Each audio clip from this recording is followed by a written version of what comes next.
वो जहर देता तो सबकी नजर में आ जाता, सो ये किया कि हमें वक्त पर दवाएं न दी। हुकूमत इस कदर आवाम पर एहसान करती है, ये आंखें छीनती है और चश्मे दान करती है। वो अब तिजारती पहलू निकाल लेता है, मैं कुछ कहूं तो तराजू निकाल लेता है। मैं इसलिए भी तेरे फन की कद्र करता हूं तो झूठ बोल के आंसू निकाल लेता है। काश ये बजट किसान नेता जगजीत डल्लेवाल की टूटती हुई सांसों की पीड़ा सुन पाता। काश ये बजट प्रतियोगी परीक्षाओं की तैयारी के लिए दिल्ली, कोटा, पटना, अहमदाबाद जैसे शहरों में, इलाहाबाद जैसे शहरों में किताबों के साथ गल रहे युवाओं के सपनों को जिंदगी दे पाता। दुनिया का पहला ऐसा राजनेता जिसने अपनी जिंदगी की आजादी के लिए, देश की आजादी के लिए 3259 दिन अंग्रेजों की जेल में बिताए।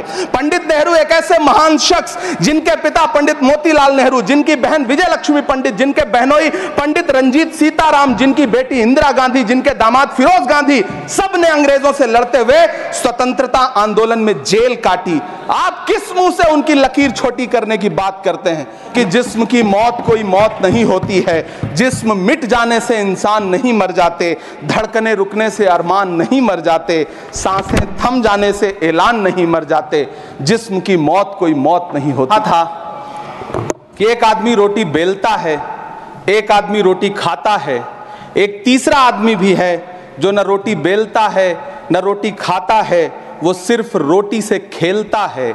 वो तीसरा आदमी कौन है? मेरे देश की संसद मौन है।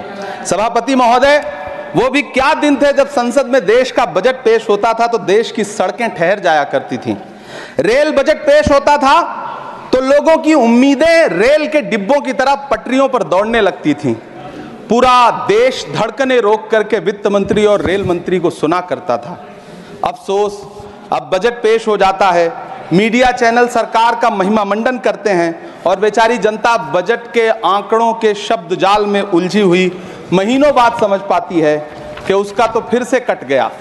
सभापति महोदय, पिछले 2 साल अमृतकालीन बजट पेश किए गए और इस बार एक नई शब्दावली गढ़ी गई है, तुष्टीकरण बनाम संतुष्टीकरण का बजट। सभापति महोदय, सुनने में कितना अलंकारिक लगता है ये शब्द। सोच रहा हूं देश की वित्त मंत्री और प्रधानमंत्री जी से पूछूं कि आखिर किसकी संतुष्टि? जिस बजट में मनरेगा के लिए 1 रुपए की बढ़ोतरी ना हो, वही पुराना 86,000 करोड़, जबकि पहले ही 9,754 करोड़ का घाटा हो, जिस मनरेगा से करोड़ों मजदूरों के घर में चूल्हा जलता हो, उस मनरेगा में काम करने वाले गरीब मजदूरों के लिए अगर आपके खजाने से 1 रुपया भी इजाफी नहीं निकल सका तो भला कौन संतुष्ट हुआ साहब? इस देश का गरीब मजदूर या आपके उद्योगपति दोस्त? वो जो महाराष्ट्र में लोकसभा और विधानसभा के बीच में 40 लाख मतदाता बढ़ाए गए थे, अरे उन्हीं के लिए मनरेगा का थोड़ा सा बजट बढ़ा देते। क्या उसमें मनरेगा का एक भी मजदूर नहीं था? 40 लाख लोगों में सारे के सारे 12 लाख की छूट वाले से आगे के लोग थे। सभापति महोदय, कल जब वित्त मंत्री जी देश की संसद में भाषण दे रही थी तो वहां मुंबई में कोई गरीब इंसान जब अपनी जेब टटोल करके अपनी मोटरसाइकिल में 1 लीटर पेट्रोल भरवा रहा था तो उस पेट्रोल की कीमत थी 103 रुपया प्रति लीटर। आखिर इतना महंगा पेट्रोल डीजल खरीद के कौन संतुष्ट हो रहा है? इस देश के गरीब लोग या फिर सरकार के चहेते धन्ना सेठ? सभापति महोदय, वित्त मंत्री जी इस बजट को मध्यम वर्ग को संतुष्ट करने वाला बजट बता रही हैं। अरे मैडम, हम आप यहां पर बैठे रहते हैं और वहां बाहर इसी दिल्ली में 1 लीटर दूध, चाहे वो अमूल का हो या फिर मदर डेयरी का हो, उसकी कीमत 73 रुपए लीटर है। इतना महंगा बेच करके कौन संतुष्ट हो रहा है? गरीब जनता या आपके धन्ना सेठ दोस्त? सभापति महोदय, इस सरकार का बाजार और महंगाई पर कोई नियंत्रण नहीं रह गया है। चाहे देश में लहसुन 400 रुपए किलो बिक जाए, टमाटर 100 रुपए किलो बिक जाए, प्याज का दाम सुनकर आंखों में आंसू आ जाए, लेकिन वित्त मंत्री महोदया बजट में महंगाई का मां भी नहीं बोलती हैं। बच्चों की किताब और पेंसिल तक पर टैक्स लगाने वाले सरकार से मैं पूछना चाहता हूं कि आप मध्यम वर्ग का हितैषी बताते हैं खुद को, तो शर्म नहीं आती है? खुद को धार्मिक कहने वाली सरकार भगवान श्री कृष्ण के प्रिय खाद्य पदार्थों दही और मक्खन तक पर जीएसटी लगाती है और बात करती है मध्यम वर्ग की हिमायती होने की। जिंदा रहते हुए जनता से हर चीज पर टैक्स वसूलने वाली ये सरकार कम से कम मरने पर तो लोगों को बख्श देती, लेकिन नहीं, वहां भी लूटना है। अंतिम संस्कार के सामान, अगरबत्ती, धूप बत्ती, केवड़ा जल, चंदन पाउडर, जौ, बताशा, काला तिल, पंचरत्न, कपूर और कफन तक पर टैक्स लेने वाली यह सरकार किस मुंह से खुद को मध्यम वर्ग का हितैषी बताती है? कौन सी संतुष्टि, किसकी संतुष्टि? कदम कदम पर टैक्स देकर लुटने वाली जनता की, या फिर जनता से टैक्स वसूल करके धन्ना सेठों का खजाना भरने वाली सरकार की? किसकी संतुष्टि?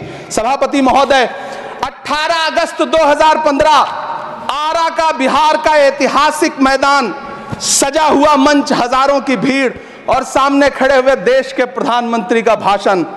बिहार के भाइयों बहनों, आज मैं बिहार के लिए पैकेज की घोषणा कर रहा हूं। 50,000 करोड़ कर दूं कि ज्यादा कर दूं? अखिलेश भाई, 60,000 करोड़ कर दूं कि ज्यादा कर दूं? 70,000 करोड़ कर दूं कि ज्यादा कर दूं? 80,000 करोड़ कर दूं कि ज्यादा कर दूं? चलो, मैं बिहार को 1.25 लाख करोड़ का पैकेज दे रहा हूं। 10 साल हो गए सभापति महोदय, वही ढाक के 3 पात। बिहार आज भी विकास की बाट जोह रहा है। भाषण आज भी प्रधानमंत्री जी के यूट्यूब चैनल पर सुना जा सकता है। जो झूठ बोल के करता है मुतमईन सबको, वो झूठ बोल के खुद मुतमईन नहीं होता। सभापति महोदय, ये तो राहुल जी का असर है। कौन सा शब्द सर, कौन सा शब्द? झूठ। ठीक है सर, मिथ्या बोल करके, जो मिथ्या बोल के करता है मुतमईन सबको, वो मिथ्या बोल के खुद मुतमईन नहीं होता। ये राहुल जी का असर है। जो मखाना बोर्ड की घोषणा हुई, अखिलेश जी आपको याद होगा, भारत जोड़ो न्याय यात्रा में 30 जनवरी 2024 को बिहार के रंगभूमि मैदान में राहुल गांधी जी का पूर्णिया में भाषण था और उसमें मखाना को लेकर उन्होंने आवाज उठाई थी। यह उनका असर है कि आपको मखाना बोर्ड बनाना पड़ा, वरना तो आप मैखाना बोर्ड बनाने वाले लोग हैं। सभापति महोदय, बिहार को झूठे पैकेज और चुनावी दिलासे देना बंद करिए। आज भी जब कोसी में बाढ़ आती है तो पूरा सीमांचल बर्बाद हो जाता है। मैंने उस तबाही को अपनी आंखों से देखा है। 2016-17 की बाढ़ में अपने इन्हीं हाथों से राहत सामग्री बांटी है मैंने। अगर सच में बिहार के लिए कुछ करना चाहते हैं तो बिहार को बाढ़ से बचाने का प्रबंध करिए। पूर्णिया एयरपोर्ट 10 साल से बाट जो रहा है, घोषणा 2014 में हुई, बन के आज तक तैयार नहीं हुआ। अलीगढ़ मुस्लिम विश्वविद्यालय का किशनगंज सेंटर बजट के अभाव में दम तोड़ता जा रहा है। मैंने पिछले बजट सत्र में भी आवाज उठाई थी। आज फिर वित्त मंत्री जी से अनुरोध करना चाहता हूं, दामन फैला करके, कि अलीगढ़ मुस्लिम विश्वविद्यालय का किशनगंज सेंटर बन जाने दीजिए। आखिर कौन सी नफरत है? यह मुल्क हमारा भी है। इस मुल्क की मिट्टी में हमारा भी खून पसीना शामिल है। हमसे इतनी भी क्या नफरत? रिश्तों की ये नाजुक डोरें तोड़ी थोड़ी जाती हैं। अपनी आंखें दुखती हो तो फोड़ी थोड़ी जाती हैं। सभापति महोदय, अल्पसंख्यक मंत्रालय का बजट काटकर मौलाना आजाद नेशनल फेलोशिप बंद कर देना, प्री मैट्रिक स्कॉलरशिप बंद कर देना, नई मंजिल योजना बंद करना, धरोहर योजना बंद करना। 2024-25 के बजट में माइनॉरिटी मिनिस्ट्री के लिए 3,183 करोड़ रुपए की घोषणा हुई, लेकिन देश को हैरत होगी कि बाद में समीक्षा करके लगभग आधा कर दिया गया, 1,868 करोड़ रुपए। मुझे सरकार से पूछना है कि कौन संतुष्ट हुआ? इस देश का अल्पसंख्यक संतुष्ट हुआ या आप संतुष्ट हुए? किसका संतुष्टिकरण? सभापति महोदय, मैं प्रधानमंत्री जी से कहना चाहता हूं कि आप ही ने 1 मार्च 2018 को किंग अब्दुल्ला को, जॉर्डन के किंग अब्दुल्ला को मेहमान बना करके इसी दिल्ली में एक कॉन्फ्रेंस में कहा था कि मैं मुसलमानों के एक हाथ में कंप्यूटर और दूसरे हाथ में कुरान देना चाहता हूं। कंप्यूटर देने की बात तो छोड़िए, पढ़ाई के लिए जो स्कॉलरशिप मिल रही थी उसको भी छीन लिया आपने। किसको संतुष्ट करने के लिए? हम समझते हैं इस साजिश को। आप माइनॉरिटी मिनिस्ट्री का बजट काटते काटते एक दिन मिनिस्ट्री को ही बंद कर देना चाहते हैं। वो जहर देता तो सबकी नजर में आ जाता, सो ये किया कि हमें वक्त पर दवाएं न दी। सभापति महोदय, मैं तो वित्त मंत्री जी से पूछना चाहता हूं आपके माध्यम से कि शायद आपको पता ही नहीं है कि गृहस्थी चलाने वाली एक गृहिणी की मुश्किलें क्या क्या होती हैं। आपने कभी सोचा भी नहीं होगा कि जब वो किचन में सब्जी बनाने के लिए कड़ाई में तेल डालती है तो उसके साथ उसके आंसू भी गिरते हैं। सभापति महोदय, शायद उन्हें पता भी ना हो कि एक छोटी सी गाड़ी और एक छोटे से फ्लैट का ईएमआई भरने के बाद इस देश का एक गरीब इंसान जब अपने बच्चों की फीस भरने के बारे में सोचता है तो उसे कितनी खुशियों का गला घोंटना पड़ता है। शायद उनको पता भी नहीं है कि फसल बेच करके बिटिया की शादी का सपना सजाने वाला किसान जब अपनी फसल बर्बाद देखता है तो कितनी रातें सो भी नहीं पाता है। सभापति महोदय, शायद वो कभी इस पीड़ा को समझ ही नहीं पाएंगी कि परिवार के किसी एक सदस्य को कैंसर जैसी बीमारी हो जाए तो घर और जमीनें गिरवी रख उठती हैं लेकिन इलाज नहीं हो पाता। सभापति महोदय, इसी देश की संसद में कभी स्वर्गीय सुषमा स्वराज जी ने कहा था कि जब देश की करेंसी गिरती है तब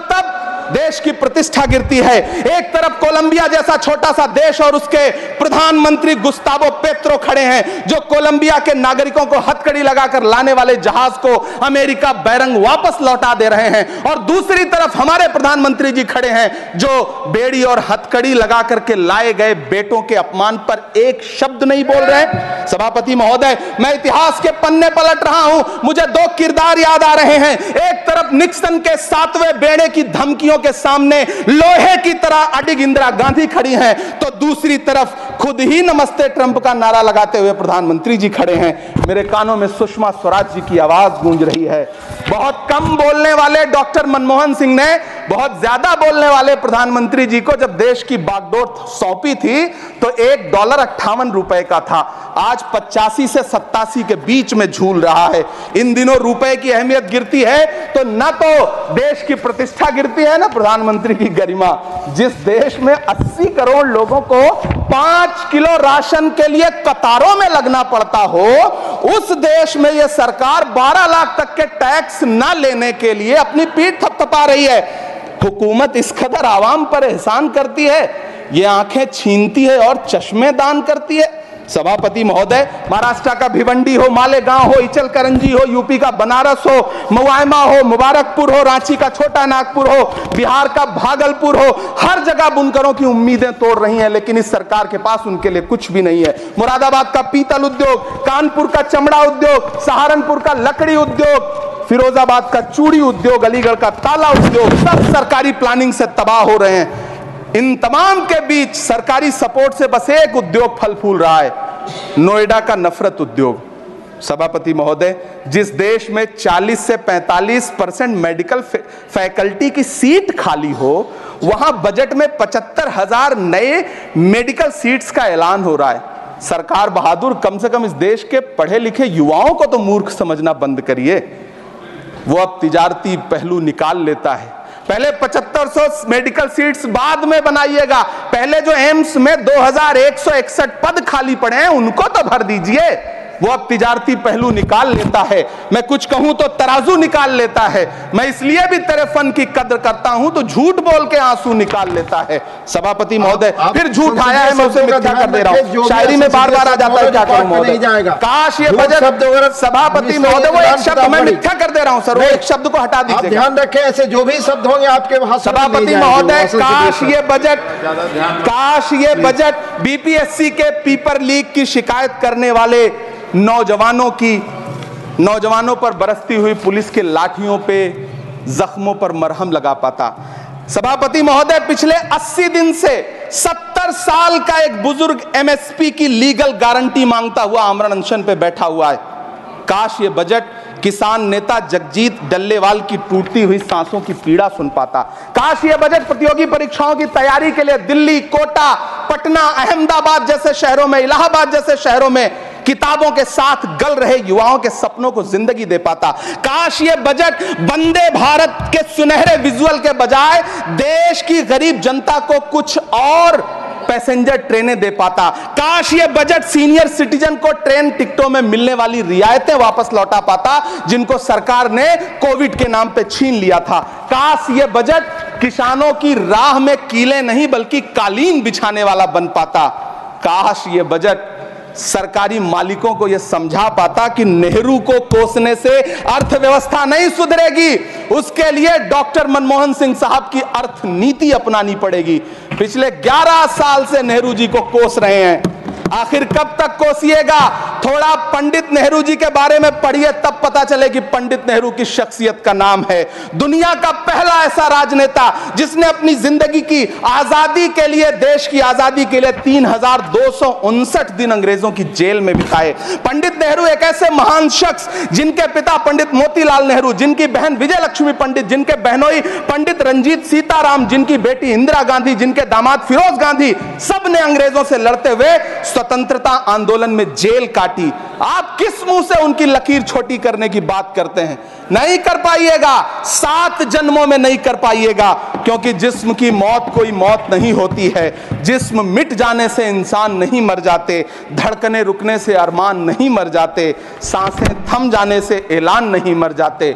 जिस्म की मौत कोई मौत नहीं होती है। सभापति महोदय, मैं आपके सामने खड़ा होकर के एक बहुत छोटी सी कहानी सुनाना चाहता हूं कि महान बादशाह सिकंदर ने जब यूनान फतेह किया तो जीत का जश्न मनाने के लिए शहर की सड़कों पर निकला। तो उसने देखा कि पूरा शहर तो जश्न मना रहा है, एक फकीर सड़क के किनारे चादर तान के सो रहा है। सिकंदर को गुस्सा आया, घोड़े से उतरा, उस फकीर के पास गया और उसे सोता देख करके उसे जोर की एक लात मारी और लात मार के कहा कि क्यों रे फकीर, मैंने यूनान फतेह कर लिया, लोग जश्न मना रहे हैं और तू सो रहा है। उस फकीर ने उन्नीदी आंखों से सिकंदर को देखा और देख करके कहा कि शहर जीतना बादशाहों का काम है, लेकिन लात मारना तो गधे का काम है। सभापति महोदय, गरीब जनता को लात मारना बंद करिए। यह अमीरों के लिए बनाया गया बजट है, यह निराशाजनक बजट है। हम अमृतकाल सुनते आ रहे थे, यह अमृतकाल इतनी जल्दी समाप्त हो गया कि अब अमृतकाल का कोई नाम तक नहीं लेना चाहता है। इसलिए मैं इस सदन में खड़ा होकर के देश की वित्त मंत्री महोदया से कहना चाहता हूं कि आपने अल्पसंख्यकों के बजट में जो कटौती की है उसको बहाल करिए। आपने मनरेगा को जो स्थिर रखा है उसका घाटा 9754 करोड़ है, कम से कम उतना बढ़ा करके फिर से उसे बहाल करिए। नौजवानों के लिए रोजगार दीजिए, किसानों को एमएसपी की लीगल गारंटी दीजिए। यही मैं आपसे अपील कर रहा हूं। धन्यवाद सर। आपने